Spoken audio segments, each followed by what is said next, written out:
이 여호수아서를 우리가 그 어떤 승리주의적 관점에서 땅을 정복하는 이 이야기로 초점을 맞추게 되면 여호수아서가 지금 우리에게 이야기하고자 하는 바에서 한참 떨어지게 됩니다. 여호수아서가 강조하는 것은 하나님의 약속의 성취에 대한 부분입니다. 그래서 하나님이 약속을 성취했고, 그리고 그 약속의 성취에 대한 하나님의 성품을 보고 쉽게 얘기해서 은혜를 받은 인간의 반응이 등장하죠. 인간의 반응이 다양하게 등장을 합니다. 순종으로도 등장하고, 또 기도로도 등장을 하고, 또 헌신으로도 등장을 하고요. 또 책임, 어떤 사명, 이런 것들로도 굉장히 다양하게 등장을 합니다. 그래서 궁극적으로 이 여호수아서를 볼 때 우리가 땅에 대한 개념을 놓쳐버리면 이게 완전히 어긋나 버리는데요. 이 땅은 하나님 약속의 성취의 관점이고, 그리고 땅은 하나님의 소유입니다. 그런 의미에서 하나님께서 자신의 백성들에게 하나님의 선물로서 이 땅을 주었고, 하나님의 백성은 이 땅에서 하나님의 선물을 받아가지고 살아가는 입장에서 어떤 정체성을 가지고 살아가야 되는가, 그것이 여호수아가 이야기하는 거예요. 그리고 하나님이 주신 땅에서 어떻게 살아가야 하는가에 대한 부분을 여호수아서가 굉장히 잘 다루고 있습니다.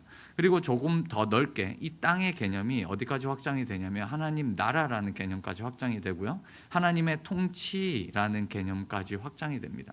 그래서 이 하나님 나라를 이루어가는 관점 속에서, 또 우리에게도 하나님의 통치를 받고 살아가는 입장 속에서도 이 여호수아서는 남다른 의미가 있습니다. 그래서 여호수아서를 우리가 쉽게 이렇게 네 가지로 분류를 했었죠. 그래서 1번, 2번, 3번 입성, 정복, 분배에 대한 주도권을 하나님이 가지고 있지만, 사실 여기에서도 인간의 반응이 계속적으로 등장한다라는 것들을 우리가 지난 시간까지 나누었습니다. 하나님께서 요단강을 건너고, 그리고 그 땅을 정복하는 영역들, 그리고 나누는 영역들 속에서 인간이 어떤 반응을 했는가. 그래서 하나님의 이 약속의 신실하심과 인간의 반응이 굉장히 조화롭게 이루어가는 어떤 그런 식을 우리가 바라보게 되죠. 그리고 이제 마지막에는 인간의 반응이 등장합니다. 그래서 모든 약속의 성취를 경험한 인간이 어떻게 하나님 앞에 나가야 되는가, 하나님을 어떻게 모시면서 살아가야 되는가라는 대한 부분입니다. 우리가 입성과 정복에 대한 부분은 지난 시간에 살펴봤고, 오늘은 이제 분배와 미래에 대한 이 부분을 좀 살펴보려고 합니다. 가나안 땅 분배에 대한 부분이 굉장히 복잡하고 또 지루한 본문 중에 하나입니다. 우리가 여호수아서를 딱 펴면 사실 뭐 여리고성 정복, 그리고 조금 더 나가면 아이성 정복, 그 정도예요. 그 외에는 사실 여호수아서 뒤에 나오는 이 지루한 부분, 어떻게 땅을 나누는 부분, 그리고 경계에 대한 부분이 우리에게 굉장히 어렵게 다가오는 것이 사실입니다. 그래서 사실은 지도를 보면 굉장히 쉬워요.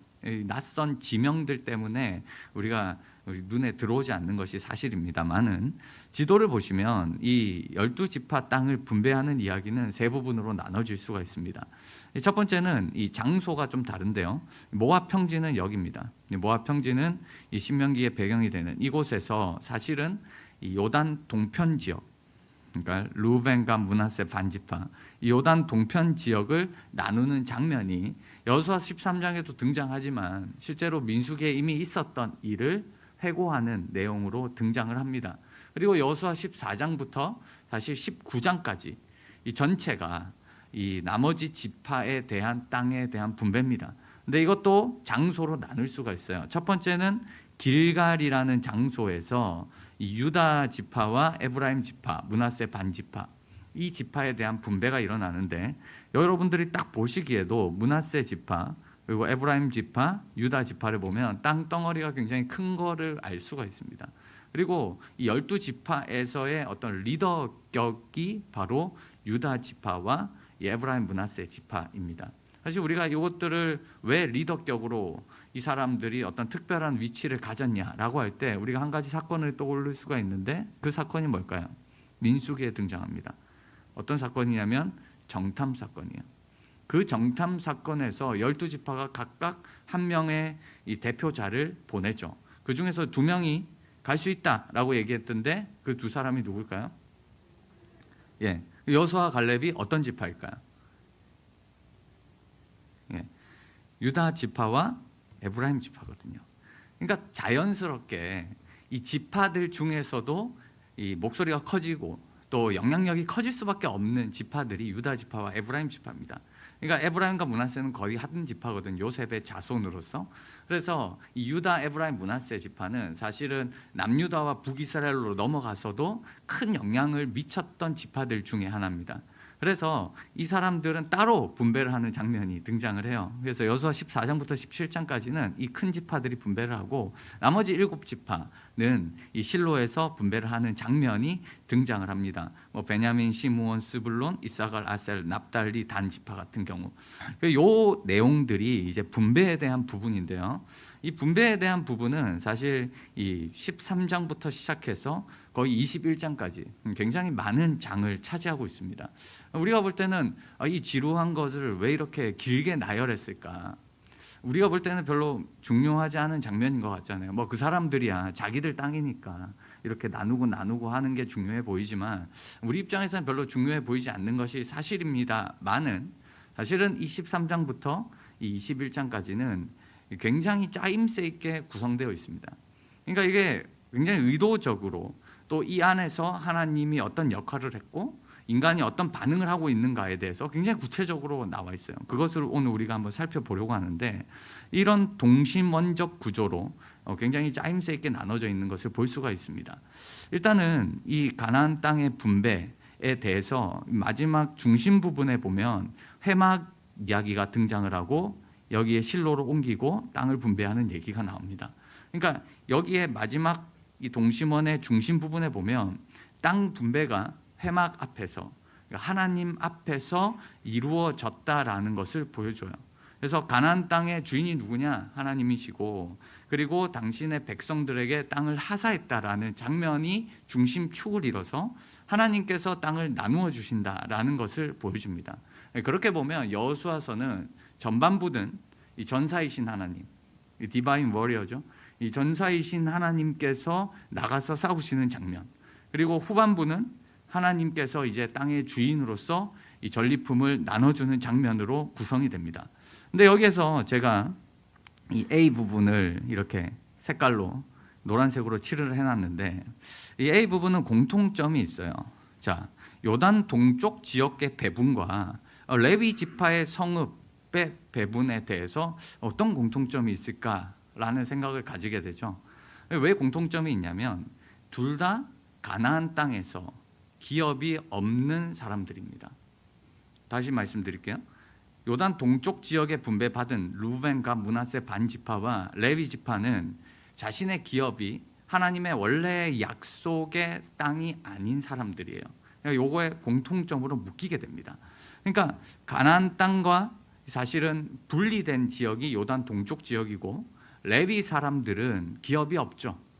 흩어져서 살아가는 48개의 성읍에 흩어져서 살아가는 사람들입니다. 그런 맥락에서 이게 나누어질 수 있다라고 봅니다. 조금 더 자세하게 들어가 볼게요. 요단 동편 지역은 뭐냐면 이 요단강 이 중심축을 중심으로 여기가 동쪽이고요, 여기가 서쪽입니다. 지중해 쪽이.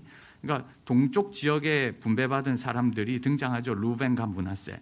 그래서 제가 이 장면이 사실 민수기에 이미 등장했던 장면입니다 라고 말씀을 드렸는데, 왜 굳이 분배하는 장면에서 이 이야기를 다시 끄집고 와서, 분배 이야기가 이미 끝난 지역이거든요. 그럼에도 불구하고 이 지역을 왜 언급하고 있는가라는 것을 우리가 이해할 필요가 있습니다. 사실 이 동쪽 지역을 차지하게 된 배경이 뭐냐면 민수기 32장에 자세하게 소개되고 있는데, 당시에 많은 가축을 소유했던 지파가 어떤 지파냐면 이 루벤 지파와 이 갓 지파입니다. 이 사람들은 굉장히 목축하기에 좋은 땅을 찾고 있었습니다. 근데 이 사람들이 여기에 광야 생활을 하고 이 지역을 정복할 때 딱 보니까 자기가 여기 살고 싶은 거죠. 근데 문제가 뭐냐면 하나님이 가라고 하신 곳은 이곳이 아니거든요. 요단 동편 지역은 민수기에 의하면 약속의 땅이 아닙니다.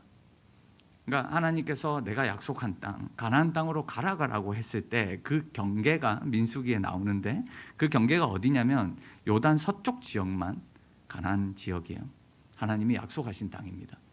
그런데 요단 동편 땅을 루벤 지파와 갓 지파가 보니까 너무 보기 좋은 거예요. 자기가 살고 싶은 거예요. 가축을 소유했던 이 사람들 입장에서 실제로 지금 요르단과 이스라엘이죠. 요단 동편의 요르단에 가보시면 이스라엘보다 훨씬 더 목축하기에 좋은 곳이 분명합니다. 그래서 이 루벤과 갓 지파가 모세한테 이야기를 해요. 야, 여기 살면 안 돼? 라고 물어보니까 모세가 거절합니다. 야, 우리 지금 다 같이 이 땅으로 가려고, 하나님 주신 땅으로 가려고 하는데 너만 지금 여기 있는 게 말이 되냐? 라고 핀잔을 주거든요. 그때 루벤 지파와 갓 지파가 그 이야기를 듣고 하나의 제안을 해요. 프로포즈를 하는데 어떤 프로포즈를 하냐면, 내한테 이 땅을 준다면 내가 이 요단 서쪽 지역을 정복할 때 우리가 가장 먼저 앞서서 싸울게. 우리 모른 채 안 하고 너 이거 나한테 준다면 내가 앞장서서 싸울 테니까 요단 서쪽 지역을 다 정복한 다음에 이 땅 나한테 분배해 주면 안 돼? 라고 이야기할 때 모세와 하나님이 허용을 합니다. 이게 좋은 내용은 아니거든요. 그러니까 우리가 가야 될 목표가 분명하고 하나님이 주신 약속은 요건데 요것보다 요게 더 좋아 보이는 거예요. 그래서 여기 살고 싶은데 안 된다고 하니까 어느 정도 타협을 한 겁니다. 그래서 내가 도와줄 테니까 이렇게 하면 안 돼라고 했을 때 허용이 돼요. 그래서 그 허용을 합니다. 그리고 우리가 지금 여호수아서를 쫙 보면 요단 서쪽 지역을 전부 다 정복을 하죠. 이 요단 서쪽 지역을 다 정복을 하고 그 다음에 이제 분배하는 장면이 등장하는 거죠. 그때 질문이 떠오르게 됩니다. 어떤 질문일까요? 저 땅은 하나님이 주신 땅이 아닌데 저 땅에 가도 괜찮을까? 라는 모든 이스라엘 사람들에게 있어서의 의문점이죠. 저 땅에 살아도 돼? 저 땅 하나님 주신 땅 아닌데 너네들 마음대로 저기서 살아도 될까? 라는 그 질문 속에서 여호수아서의 저자는 의도적으로 이 분배하는 이야기 중에 가장 첫 번째로 요단 동편 지역을 이야기하면서 이 지역에 이것이 하나님이 주신 땅이야 라는 것을 이야기합니다. 그것들이 13장 15절부터 33절까지 나와 있어요. 우리가 볼 때는 그냥 분배하는 내용 같죠. 그러나 이 13장 15절부터 33절의 분배 내용을 자세히 살펴보면 어떤 의도로 이 책에 기록되어 있는지를 우리가 볼 수가 있습니다. 자, 여호수아서 13장을 조금 자세히 보면 여기에도 레위 지파가 언급이 돼요. 자, 레위 지파는 아까 말씀드렸죠. 하나님께서 주시는 이 약속의 땅에 기업을 못 받은 사람들이거든요. 흩어진 사람들입니다. 그래서 이 사람들의 언급을 사이드에 이 양쪽에 넣고 이 루벤과 므낫세 반지파 동쪽 지역을 감싸고 있는 이 형태를 보여주고 있습니다. 왜 이렇게 보여줄까요? 레위 지파에 대한 언급을 보시면 이해가 됩니다. 13장 14절을 보면 레위 지파에게 여호수아가 기업으로 준 것이 없다는 거예요. 너네처럼 기업으로 받은 게 없다는 거예요. 그 땅 원래 너네 땅 아니었다는 거예요. 그럼에도 불구하고 레위 지파에게 화제물이 그들의 기업이 되었다라는 것은 어떤 내용이냐면 너희의 화제물이라는 건 생존권이거든요. 너희들의 생존을 내가 보장해 줄게. 레위 지파에게는 하나님의 보호하심이 그리고 하나님께서 너희를 책임지심이 있다라는 거예요. 비록 기업은 없지만. 그리고 33절에 보면 또 레위 지파가 등장을 해요. 여기도 기업을 주지 아니하였다라는 내용이 또 등장을 하면서 얘기하는 게 뭐냐면 이스라엘의 하나님 여호와께서 그들의 기업이 될 거야. 이 말이 뭐예요?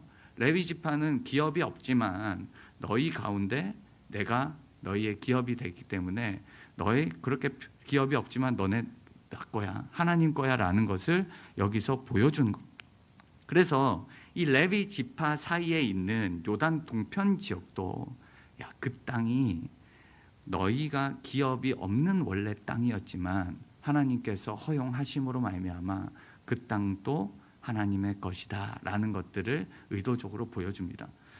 조금 더 자세하게 사실 얘기하면 루벤 지파의 기업을 차지할 때, 이 땅을 정복할 때 전쟁 이야기가 여기에 삽입되어 있습니다. 이 전쟁 이야기의 의도는 뭐냐면 하나님을 대적했던 이 무리들을 무찌름으로 말미암아 그 땅이 하나님 것이 되었다라는 것들의 의도를 가지고 있습니다. 그냥 우리가 볼 때는 역사적 회고 같죠. 옛날에 있었던 역사적 사건을 그냥 나열한 것 같지만 그게 아니라는 거예요. 여기에서는 충분한 이런 의도를 가지고 있다. 그래서 요단 동쪽 지역의 배분과 이 레위 지파의 성읍이라는 것들이 여기에서 차지하고 있습니다. 이 차지는 뭐냐면 하나님의 약속의 땅들을 기업이 없어 보이는 이 사람들까지도 지금 하나님께서 인정하신다라는 것들을 보여주는 것이 바로 이 분배에서 가장 크게 나누고 있는 구조입니다.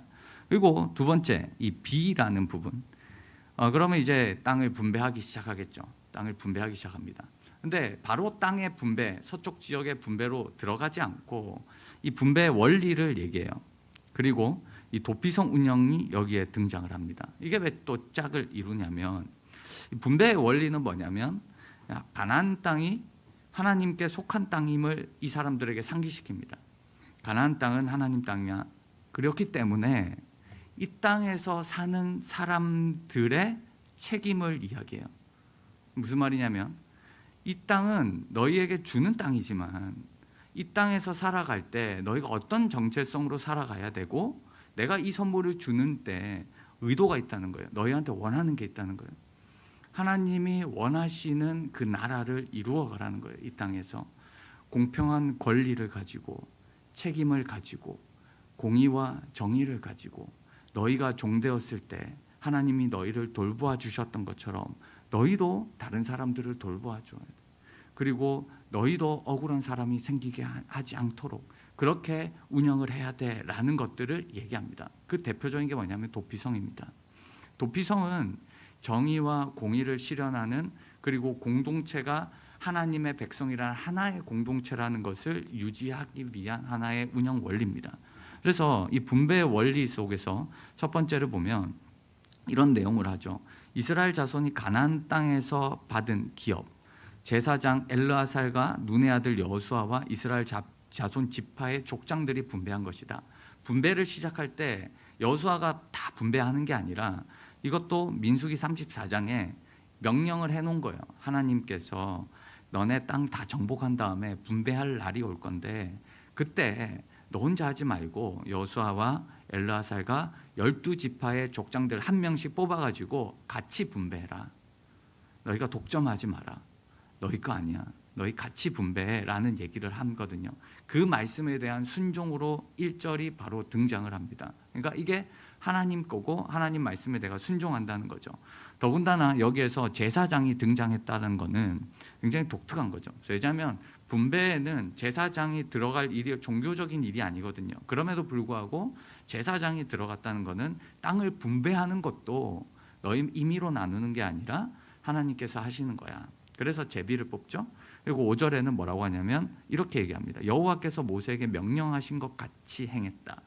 하나님께서 말씀하신 대로 순종했다. 그리고 땅을 나눴다라는 것을 얘기합니다. 이 분배의 원리를 얘기한 다음에 그 다음에 이 땅에서 너희가 어떻게 살아야 될까? 바로 도피성에 대한 규례를 얘기하죠. 이 도피성에 관한 규례는 여러분 조금 이 구약 성경의 이 5본문에 등장합니다. 출애굽기 21장, 민수기 35장, 신명기 4장, 19장, 여호수아 20장에 등장을 하는데, 요거를 우리가 자세히 살펴보면 재밌지만 저만 재밌을 것 같아가지고 자세히 살펴보지 않고 간략하게 말씀을 드리면, 사실은 이 역사적 흐름에 따라서 이 도피성이 다르게 표현되거든요. 이거를 종합해서 보면 출애굽기 21장에는 도피할 수 있는 장소가 한 곳만 등장을 해요.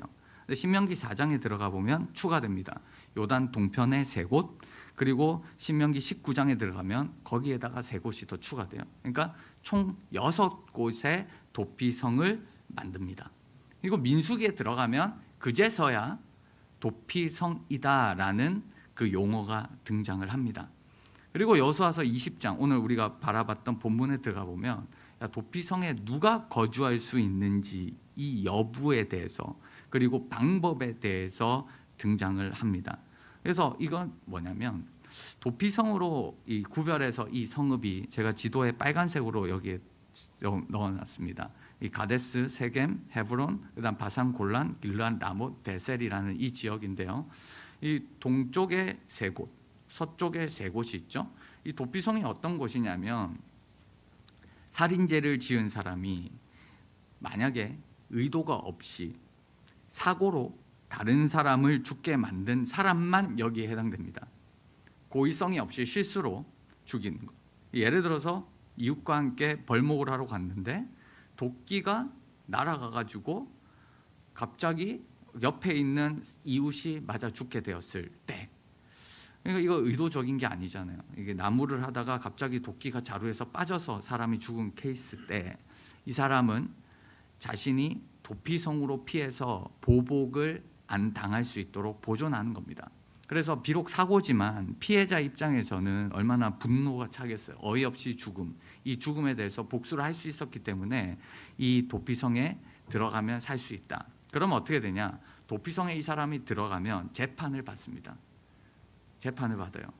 네가 정말 부지 중에 한 건지 아니면 의도적인 건지. 그래서 이 재판을 한 다음에요, 만약에 의도성이 없다, 고의적이지 않다라는 게 판결이 나면 도피성에서 이 사람이 머물 수가 있습니다. 언제까지 머물 수가 있냐? 그 도피성에 사는 대제사장이 죽기 전까지 머물 수가 있습니다. 그러니까 죽기 전까지 사실 이 사람 나올 수도 없어요. 그러니까 들어가면, 한번 들어가면 나올 수 없는 곳입니다. 일종의 가택연금 같은 거죠. 그리고 대제사장이 죽은 이후에 이 사람은 고향으로 돌아올 수가 있습니다. 고향으로 만약에 돌아왔는데 자신이 옛날에 고의적이지 않지만 실수로 죽였던 그 사람의 가족들이 자신에게 와서 만약에 보복을 한다. 그러면 바로 살인죄가 그 사람에게 적용이 됩니다. 이 도피성에 관한 규례는요, 굉장히 정의와 공의에 관심이 많습니다. 무슨 말이냐면 무죄한 자가 벌을 받아서 안 된다는 거예요. 그리고 유죄한 자가 죄를 지은 사람은 무조건 벌을 받아야 된다라는 이 원칙이 이런 형태로 표현되어 있는 겁니다. 근데 여기에서 보시면, 지도를 보시면 이 도피성의 위치가 독특하죠. 이 도피성의 위치가 굉장히 의도적입니다. 동쪽에 3개, 서쪽에 3개, 그리고 전부 다 길목이에요. 그러니까 이 표현은 뭐냐면 가나안 땅에 살고 있는 어떤 사람도 억울한 일을 당하지 않도록, 어떤 사람도 부지 중에 이런 일을 겪었을 때 도망칠 수 있도록 자신의 도로망을 중심적으로 딱딱딱 펼쳐져서 만든 게 바로 도피성이라는 겁니다. 그래서 이런 것들을 통해서 가나안 땅이, 하나님이 주시는 땅이 너희가 아무렇게나 살아서 되는 땅이 아니라는 거예요. 하나님께서 속한 땅이고 이곳에는 하나님이 원하시는 원리대로 공평한 권리와 책임이 있다라는 것을 여기서 보여줍니다. 이게 분배 원리와 한 쌍으로 이루어지는 거죠. 그리고 C 부분에 가보면 이 분배가 시작이 됩니다. 근데 또 바로 분배가 시작이 안 되고 갈렙의 이야기가 들어가요. 그리고 분배의 종결에는 여호수아의 기업 이야기가 들어갑니다. 사실 여기에서 이 갈렙의 이야기는 과거의 이야기예요. 그리고 여호수아의 기업은 현재의 이야기입니다. 그러니까 과거부터 현재까지 이 이야기를 감싸면서 이 안에 전부 다 분배가 들어가 있는데 이 기업의 분배가 어떻게 이루어졌는지를 처음과 끝을 통해서 알려주는 거예요. 갈렙의 이야기는 과거를 통해서 갖고 왔지만 하나님께서 약속을 이루셨다는 것, 그리고 하나님의 신실함, 그리고 그 하나님의 신실함 앞에 어떤 반응을 한 사람이 지금 분배받고 있는가, 하나님의 은혜 앞에 이 믿음과 순종의 모습, 그 모습을 가졌던 사람들이 지금 분배받고 있다는 것을 상기시킵니다. 그래서 이 14장과 19장에서 이 감싸는 구조로, 갈렙과 여호수아 이 기업이 감싸는 구조로 하나님의 신실하심과 인간의 반응이 여기에서 또 보여주는 거예요. 그래서 이 갈렙의 에피소드는 여러분들 잘 아시지만 이 갈렙의 에피소드 같은 내용들을 보면 사실 왜 제가 과거의 이야기라고 했냐면 여호수아 10장에서 지금 14장을 하고 있는데 10장에서 11장에서 이미 갈렙이 분배받은 이 지역, 헤브론 지역, 이 지역, 그리고 아낙 사람들이 살고 있는 이 지역은 이미 정복당한 지역입니다. 그럼에도 불구하고 이 갈렙을 여기에 소환시키는 이유가 뭘까? 아까 제가 이야기했던 경우죠. 갈렙의 모습 때문입니다. 갈렙은 지금 여기에서 이 85세다라고 등장을 합니다. 그러니까 갈렙은 정말 이제 사실은 나이가 많은 사람이죠. 이 갈렙 같은 경우는 이제 광야에서 이 정탐꾼으로 갔다가 지금 딱 몇 년이 지났냐면 40년이 지난 다음에 5년밖에 지나지 않았습니다. 그러니까 가나안 땅 정복 전쟁 시작하고 5년 딱 지난 이 시점이에요. 한창 전쟁이 시작되는 시점이에요. 그 시점을 전제로 얘기합니다. 그에 비해서 이 땅에 대한 분배의 시점은 여호수아 13장에 등장하는데 여호수아가 나이가 많아 늙음에 그러니까 이거를 보면 우리가 갈렙이 훨씬 더 나이 많았던 사람이라는 것을 알 수가 있죠. 어쨌든 이때 분배를 하는데 이 갈렙의 이제 가장 큰 특징은 뭐냐면 충성되었다라는 사람이거든요. 충성된 사람. 85세가 지났지만 85세 40년이 지났지만 40년 전에 하나님께서 나에게 약속해 주신 것 그것을 기억하고 믿음으로 요청했던 사람입니다. 그러니까 이 말은 바꿔 얘기하면 40년 동안 믿음이 변하지 않은 사람이에요. 그러니까 늘 한결같은 사람이에요. 하나님 앞에 늘 한결같은 사람. 그게 바로 갈렙이었습니다. 그러니까 충성했다라는 표현을 히브리어로 보면 굉장히 재밌어요. 물론 저만 재밌을 수 있지만 여기 보시면 아카레이 아도나이 엘로헤이라고 되어 있는데 이게 뭐냐면 아도나이 엘로헤이는 하나님 여호와입니다. 아카레이라는 단어가 독특한데 이거는 어떤 뜻이냐면 전치사입니다. 뒤에 누구 뒤에 있는 거예요. 이게 직역하면 하나님 뒤에 있었다는 거예요. 이거를 하나님이 여호와께 충성했다라고 표현을 합니다. 재밌죠? 네. 하나님 이 히브리식의 어떤 표현 방식인데요. 어떤 추상적인 개념을 얘기하는 게 아니고 구체적인 이미지를 통해서 메시지를 전달하는 거예요. 하나님 뒤에 따라다니는 이미지예요. 그러니까 그 이미지를 하나님을 충성했다라고 표현해요. 이런 표현은 굉장히 많습니다. 여호와를 따라 이제 걸어갔다 이런 표현도 있는데 여호와를 따라 행했다. 랄레케트 아도나이 이런 표현도 있는데 이게 뭐냐면 하나님을 뒤따라 걸어간 거예요. 근데 이거를 번역할 때는 어떻게 했냐면 하나님 말씀에 순종했다라고 번역했거든요. 하나님 말씀을 온전히 쫓아갔다. 그러니까 이 표현 자체는 뭘 표현하냐면 이 안에 충성과 헌신과 순종이 포함되어 있는 거죠. 하나님 뒤에 늘 붙어 있었던 사람. 그래서 하나님이 가시면 뒤따라가고 늘 앞에 있었던 그 사람. 그게 40년 동안 있었던.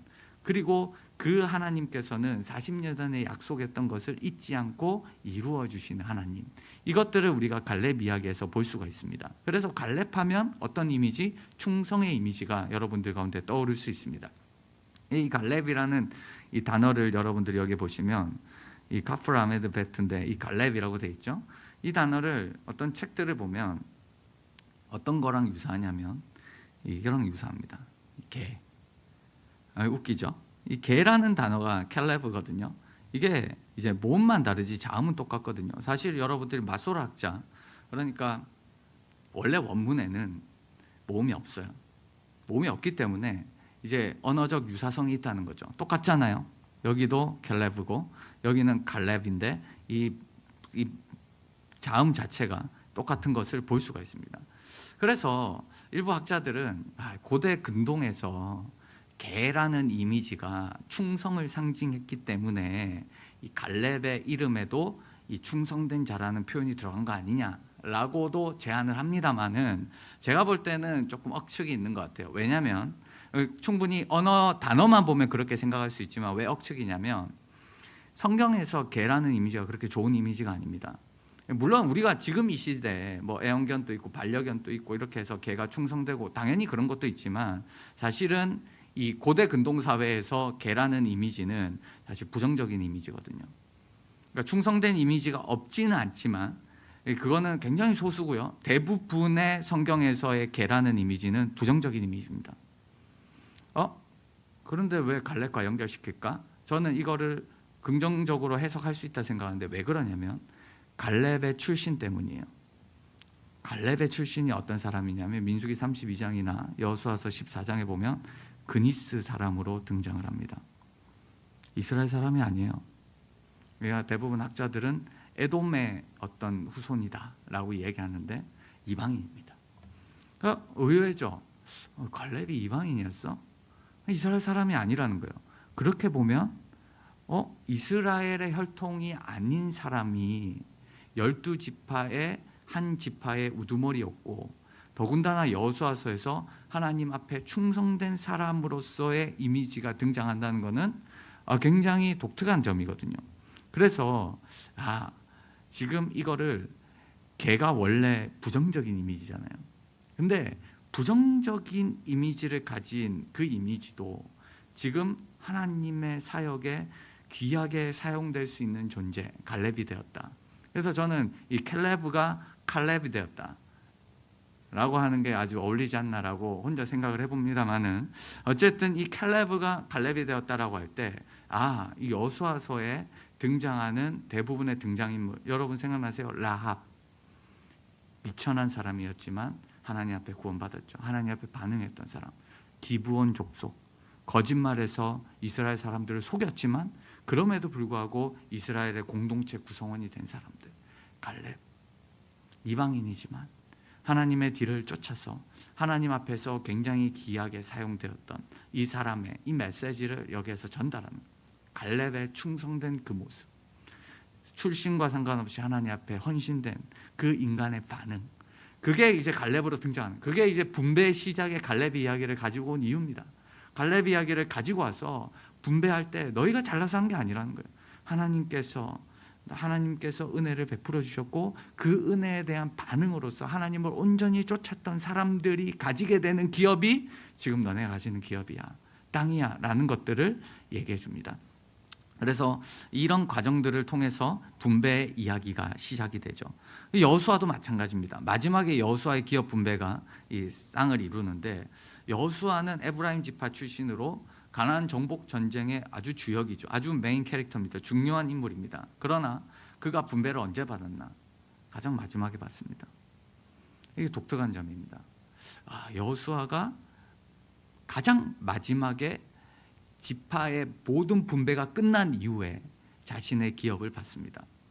성경 어디에도 사실은 하나님께서 여호수아에게 특별히 땅을 약속했다라는 언급이 없습니다. 사실은 여호수아가 땅을 안 받아도 되는 거예요. 그런데 하나 딱 등장하는 게 뭐냐면 갈렙과 여호수아한테 약속하신 거죠. 아까 우리 정탐꾼 사건, 갈렙과 여호수아한테 야, 네가 원하는, 네가 가나안 땅을 밟을 거고 그 땅에서 네가 요청하는 거 내가 줄 거라 라고 얘기했던 그 이야기 때문에 갈렙은 40년이 지나도 하나님 그때 나한테 주신다고 하셨잖아요. 그 믿음을 근거로 해서 요청을 했거든요. 근데 여호수아는 요청하지 않아요. 여호수아는 자신이 그렇게 큰 공을 세웠는데도 하나님 앞에 요청하지 않습니다. 누가 기업을 분배했는가? 여호수아에게 기업을 준 사람은 놀랍게도 이스라엘 백성들입니다. 이게 하나님 나라의 공동체라는 거예요. 그러니까 하나님 나라의 공동체는 여기에 보시면 이스라엘 자손이 그들의 경계를 따라서 기업의 땅 나누기를 바치고 자기들 중에서, 하나님이 준 게 아니에요. 이스라엘 사람들이 여호수아에게 우리도 기업을 주자. 성경에서 사실은 특권 중에 특권입니다. 왜냐하면 누구도 개인적으로 기업을 받은 사람이 없어요. 다 지파로 기업을 받았지. 갈렙도 사실은 그 기업을 받았지만 나중에는 그 갈렙의 지파에 소속돼 버립니다. 근데 여호수아만 에브라임 산지 딥낫세라를 줬다. 그리고 이게 여호수아의 아주 마지막에 자신의 개인적인 기업으로 등장을 합니다. 근데 성경에 이 딥낫세라가 많이 등장하지 않아요. 2번인가밖에 등장 안 합니다. 그러니까 그렇게 중요한 땅도 아니라는 거예요.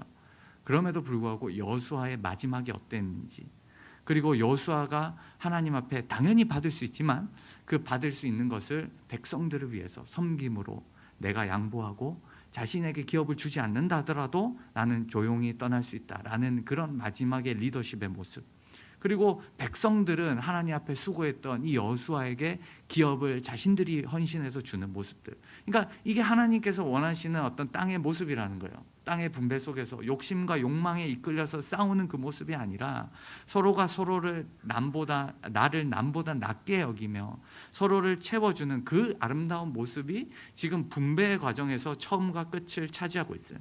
그래서 이 기업 분배가 어떻게 되는지를 보여줍니다. 그리고 이제 기업 분배가 시작돼요.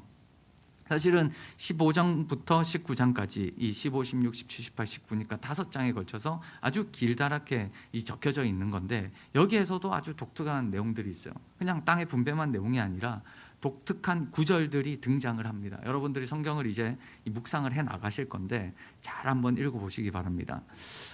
요셉 자손 몇 가지만 제가 소개를 해드리면, 요셉 자손이 기업을 받을 때 요셉 자손은 누구냐면 므낫세와 에브라임이거든요. 아주 대빵이에요. 얘들은 아주 영향력이 있는 사람들입니다. 근데 아주 독특하게 이 사람들이 불평을 외칩니다. 이런 내용들이 독특한 거죠. 그냥 기업을 나눠줬다, 무슨 땅 사이에 어떤 내용이 삽입되어 있으면 그 내용에 의도가 있다는 거예요. 저자가 어떤 걸 얘기하고 싶은 거지 우리가 생각할 필요가 있죠. 여기에서 보면 므낫세 지파가 얘기합니다. 여호와께서 지금까지 내게 복을 주심으로 내가 큰 민족이 되었는데 내가 지금 받는 땅은 너무 작다라는 거예요. 사실 우리가 지도로 봤는데 작은 땅이 아니거든요. 그리고 므낫세는 두 집, 이게 동편의 반, 서편의 반을 받았기 때문에 작진 않는데 작다는 거예요. 그러니까 이 불평이 다른 지파에는 등장하지 않아요. 그러니까 12지파 중에 유일하게 불평을 외쳤던 지파가 므낫세 지파입니다. 이게 대조되는 거죠. 근데 이 불평과 요구를 우리가 어떻게 볼 수 있는가? 여수아가 뭐라고 하냐면, 야, 네가 큰 민족이 되므로, 이 말은 뭐냐면 네가 은혜 받았다는 거예요. 복 받은 거를 인정하는 거예요. 여기서 여호와께서 지금까지 내게 복을 주심으로 내가 민족이 되었다라는 것을 여호수아가 그대로 받잖아요. 인정. 왜냐하면 이거는 창세기부터 에브라임과 므낫세는 야곱에게 직접 축복을 받았고, 신명기에 보면 너희 지파는 이중목을 받을 거야, 장자로서의 역할을 할 거야 라고 했기 때문에 정말 이 사람들은 축복을 받은 지파는 분명합니다. 근데 지금 불평을 하고 있어요. 그때 여호수아가 일침을 놓는 겁니다. 좁아도 네가 스스로 개척해라. 스스로 개척해라. 이 말은 뭐냐면 축복받은 지파로서의 책임이 있다는 거예요. 축복받은 지파로서의 너희가 해야 될 모습이 있다는 거예요. 본이 있다는 거예요. 하나님께서 너에게 은혜를 부어주셨어. 그 이유가 있다는 거예요. 너희가 지금 분배받았지만 그 분배받은 땅이 작어? 오케이. 그러면 너가 가서 정복해. 하나님이 너에게 복 주셨잖아. 그러면 너도 하나님의 능력으로 싸워서 개척할 수 있다는 거예요. 그게 너의 사명이라는 거예요. 너가 그 모습을 통해서 다른 지파들이 본을 받고, 아, 우리도 할 수 있군요 라고 생각할 수 있는 만한 영향력을 가진 지파잖아. 그러니까 너네도 그 책임을 다하라는 겁니다. 그래서 여호수아가 그렇게 개척하라는 거예요. 그게 므낫세 지파에게 준 하나님의 하나의 책임이에요. 그러니까 축복에는 책임과 사명이 따릅니다. 직분에는 책임과 사명이 따르죠. 그러니까 이런 것들이 한 공동체를 이루어가는데 아주 중요한 모습으로 작용을 한다는 거예요. 목회자는 목회자로서의 축복이 있죠. 그러나 목회자는 책임과 사명이 있습니다. 그 책임과 사명을 다하지 않으면서 목회자로서 어떤 하나님 앞에 그리고 뭐 성도한테 대우받는다? 그건 있을 수 없는 일이죠. 그러니까 큰 지파로서의 책임을 다하라는 거예요. 그 내용이 지금 여기에서 등장을 하죠. 이거는 뭐냐면 하나님께서 베푸신 은혜에 대한 반응입니다. 인간의 반응. 하나님께서 너희에게 은혜를 베풀었어? 너희가 어떻게 해야 되는지 보여줘요. 그 내용이 쫙 등장합니다. 나머지 지파, 7지파를 분배할 때 납달리 지파를 분배하는 과정에도 독특한 구절이 등장하는데 바로 이 견고한 성읍들이라는 구절입니다. 이 여호수아 19장 35절에 딱 이렇게 등장을 하는데 이게 여호수아서에 보면 굉장히 독특한 표현이라는 것을 알 수가 있어요. 이게 딱 3번밖에 등장하지 않습니다. 그러니까 이 표현은 왜 납달리 지파한테만 이 견고한 성읍들이라는 표현을 썼을까라고 우리가 질문을 던지게 되죠. 왜 썼지? 라고 해서 찾아보면 납달리 지파의 사명, 납달리 지파가 감당해야 될 책임이라는 거예요. 그게 무슨 말이냐면 여러분들 이 납달리 지파가 어디 땅을 분배받았나요? 여기 맨 위를 분배받았거든요. 이스라엘의 북쪽입니다. 이 지역은 이 도로도 굉장히 중요한 비아 마리스라는 도로가 지나가고 이 위쪽에는 굉장히 어려운 북쪽 민족들이 있습니다. 그러니까 이 납달리가 분배받은 이 지역은 군사적 요충지라는 거예요.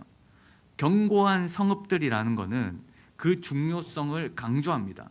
너희에게 책임과 사명이 있어. 그 책임과 사명은 너희가 외부의 위협을 막는 하나의 방어의 역할을 해야 된다는 거예요. 그래서 견고한 성읍들이라는 표현은 단순히 물리적인 요새가 아니라 하나님의 백성으로서의 이 공동체를 안정화시키기 위한 납달리 지파의 사명을 보여줍니다. 그게 지금 여기에서 분배하는 과정 중에 너희에게 사명이 이거야 라는 걸 보여주죠. 또 하나 단 지파의 분배 과정에 보면 독특한 표현이 뭐냐면 이 단 지파는 다른 기업들과는 달리 경계선이 명확하지 않아요. 그러니까 이 경계선을 41절부터 45절까지를 앞에 여러분들이 읽어보시면 다른 지파들은 이렇게 돼 있습니다. 뭐 북쪽 경계는 어디서부터 어디까지, 남쪽 경계는 어디서부터 어디까지, 이 상세한 지리적 경계 정보가 포함되어 있는데 단 지파는 그게 없어요. 왜 없냐? 왜 없냐면 이 47절 때문입니다. 여기 한 가지 표현을 하죠. 그런데 단 자손의 경계는 더욱 확정되었으니, 이거 번역이 좀 잘못됐고요. 제가 볼 때는 이게 더 맞습니다. 단 자손은 그들의 땅을 잃었을 때, 이게 언제를 얘기하냐면 사사기 보면 여러분 단 지파가 자신의 지파를 버리고 자신의 경계를 버리고 이 북쪽으로 올라가서 그곳을 정복해서 차지했던 지역이 나옵니다. 단이라는 지역, 라이스라는 지역, 여러분 사사기에 등장하죠. 언제 어떤 배경이냐면 삼손이 있을 때, 삼손이 단 지파거든요. 삼손이 있을 때는 단 지파가 그래도 잘 살았어요.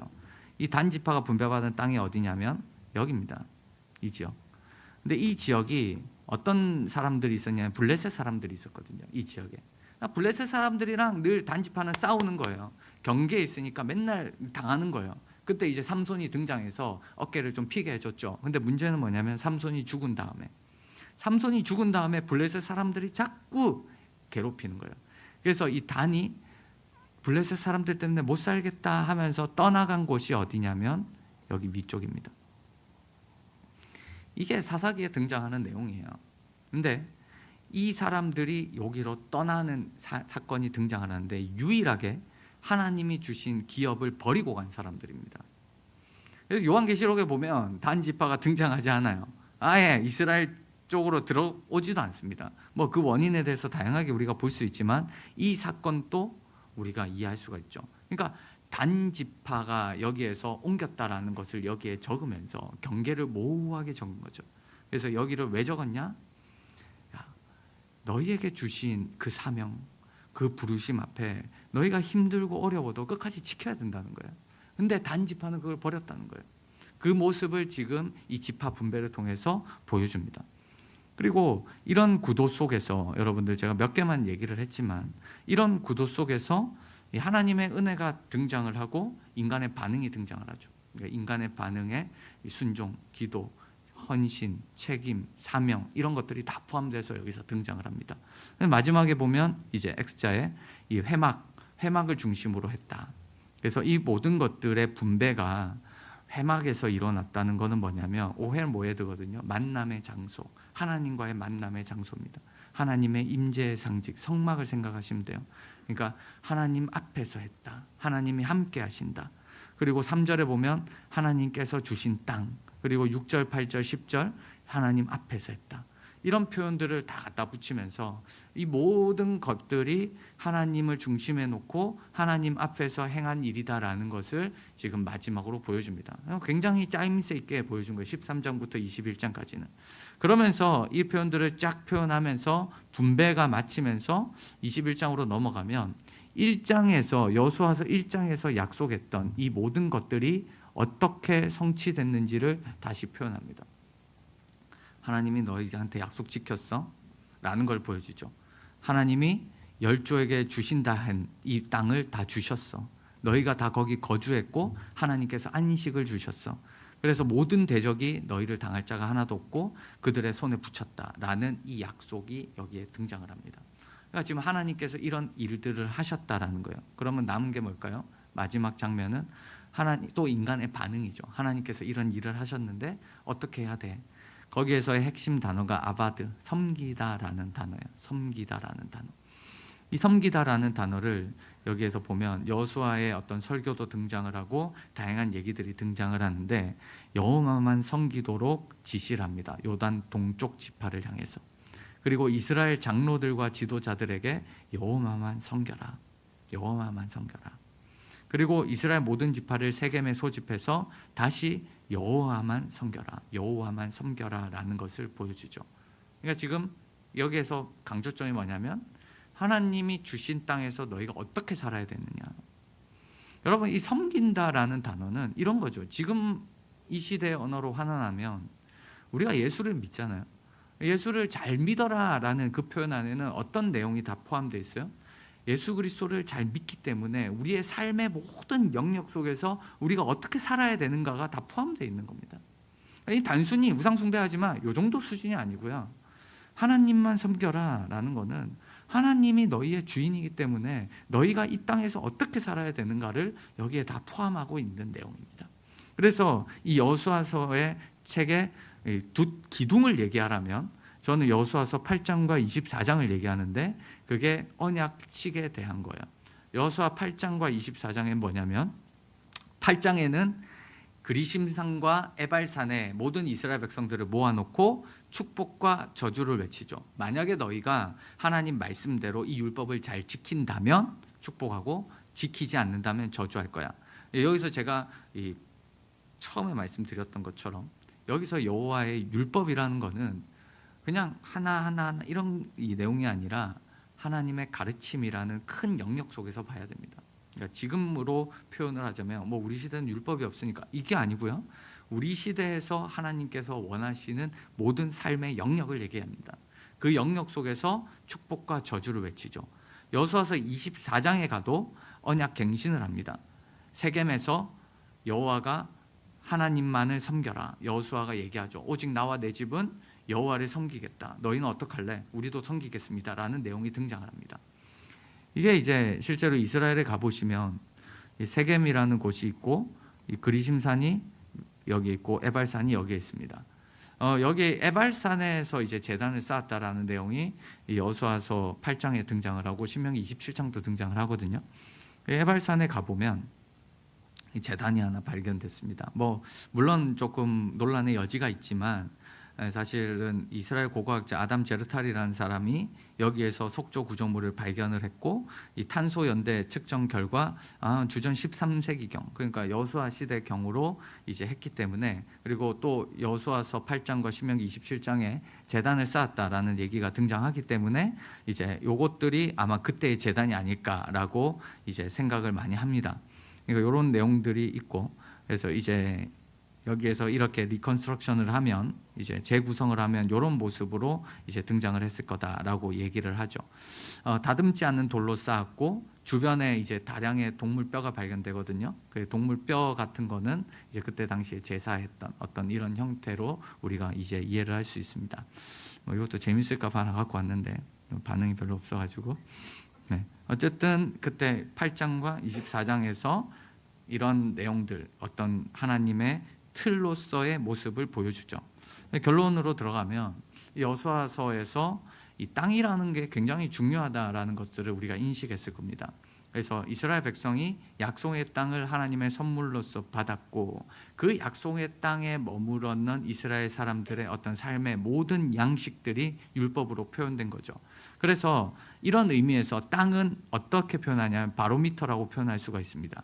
이 바로미터는 어떤 상태나 어떤 것들을 측정하거나 평가하기 위한 지표거든요. 그러니까 땅이라는 것 자체가 성경에서는 바로미터로 등장을 합니다. 이게 무슨 말이냐? 창세기 12장에 보면 아브라함에게 땅이 없었죠. 아브라함을 부르실 때 땅이 없었습니다. 근데 여호수아서 21장에 가면 아브라함에게 약속하신 그 땅의 약속이 성취가 됐습니다. 땅을 소유했어요. 땅을 소유했어요. 그래서 너희 어떻게 살래? 라는 내용을 얘기했죠. 그런데 사사기에 들어가면서 땅을 소유한 내용으로 등장하는데 구약 성경 역사서의 마지막에 보면 땅을 상실하는 내용이 등장을 합니다. 그러니까 바로미터예요.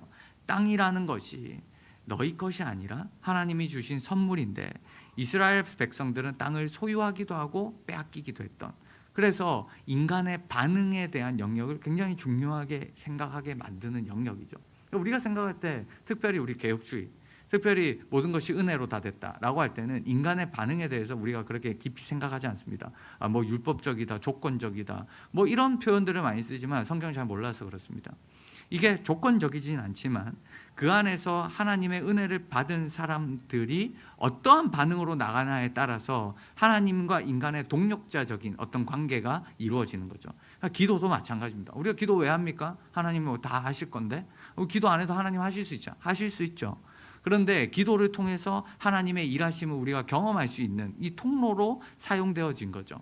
그러니까 이런 모든 양식들, 신앙의 어떤 영역들이 이런 형태로 등장하는 것들을 보여줄 수가 있습니다. 그래서 여수아서에 이 안식이라는 장면이 등장을 하는데, 그 안식에서 보시면 여수아서에서는 그 땅의 전쟁이 그쳤다, 뭐 이런 외부적인 이 전쟁의 중단에 대한 이미지가 등장을 하는데요. 이게 이제 히브리서에 가면 어떻게 표현되냐면 이렇게 되어 있어요. 여수아가 그들에게 안식을 주었더라면 그 뒤에 다른 날이 있으리라는 것을 말씀하시지 않았을 것입니다. 이 말은 무슨 말이에요?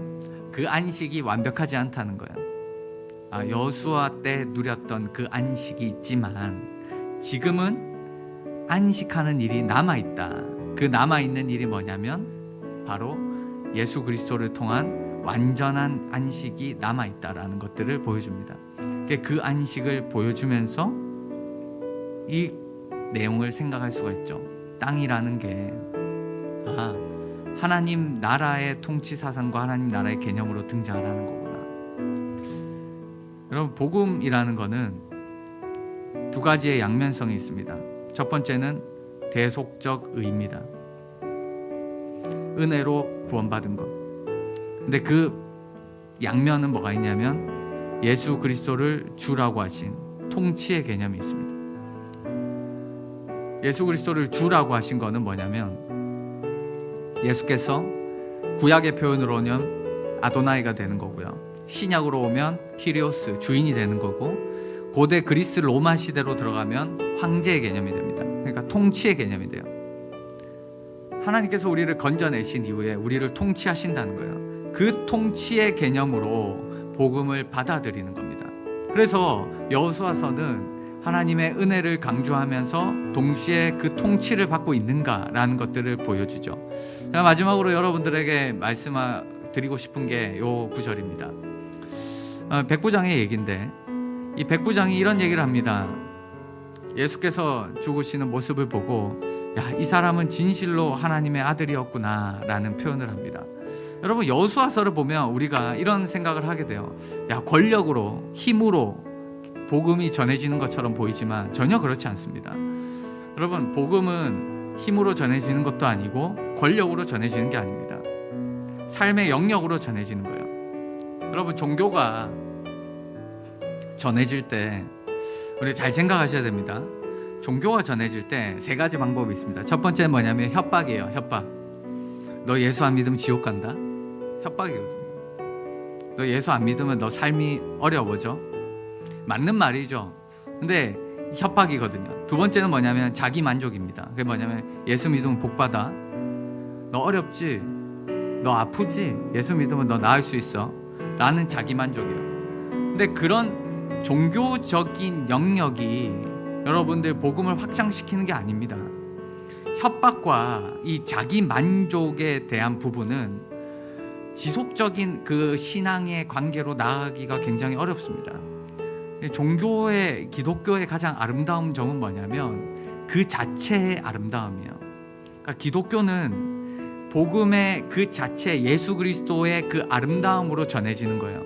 그러니까 우리가 지향해야 되는 점은 뭐냐면 우리가 힘과 능력으로, 영향력으로 막 복음을 전하는 게 아니라 복음을 믿는 사람들의, 그 예수 그리스도의 통치를 받는 사람들의 그 자체의 아름다움이에요. 신앙 자체의 아름다움이에요. 그 본질의 아름다움이에요. 꽃을 보면서 그 꽃이 우리를 협박하지 않고, 그 꽃이 우리에게 아무것도 주지 않지만 그 꽃 자체만으로 주는 그 아름다움이 있듯이, 기독교는 하나님 안에 거하는 사람들, 하나님 자신이 목적이고, 신앙은 그 하나님의 사랑 안에 거함으로 말미암아 얻어지는 그 평안과, 그리고 비록 뭐 잘난 게 없지만 그럼에도 불구하고 예수 그리스도 그 자체의 아름다움 때문에 복음이 전해지는 거거든요. 그 아름다움이 어떻게 드러나요? 섬김으로 드러나요. 헌신으로 드러나요. 양보로 드러나요. 나보다 남을 낮게 여기는 마음으로 드러나요. 그게 복음을 움직이는 가장 큰 원동력입니다. 예수께서 우리를 위해 십자가의 죽으심으로 복음이 전해지는 거예요. 그래서 백부장이 저렇게 고백하는 겁니다. 주님의 통치를 받는 우리가 우리의 자신의 욕망을 떨어뜨리고 완전히 깔아앉아서 낮아짐의 자리에 있을 때 그제서야 복음이 드러나는 거예요. 그제서야 하나님의 영광이 드러나는 겁니다. 그래서 마지막으로 우리 시편 34편 8절 이 말씀을 한번 같이 읽기를 소망하는데요. 한번 같이 읽기를 원합니다. 너희는 여호와의 선하심을 맛보아 알지어다. 그에게 피하는 자는 복이 있도다. 아멘. 우리가 신앙생활을 하면 할수록 하나님 앞에 하나님을 더 알아 우리 자체 그 신앙이 빛을 내는 여러분들과 저가 되기를 주님의 이름으로 축복합니다.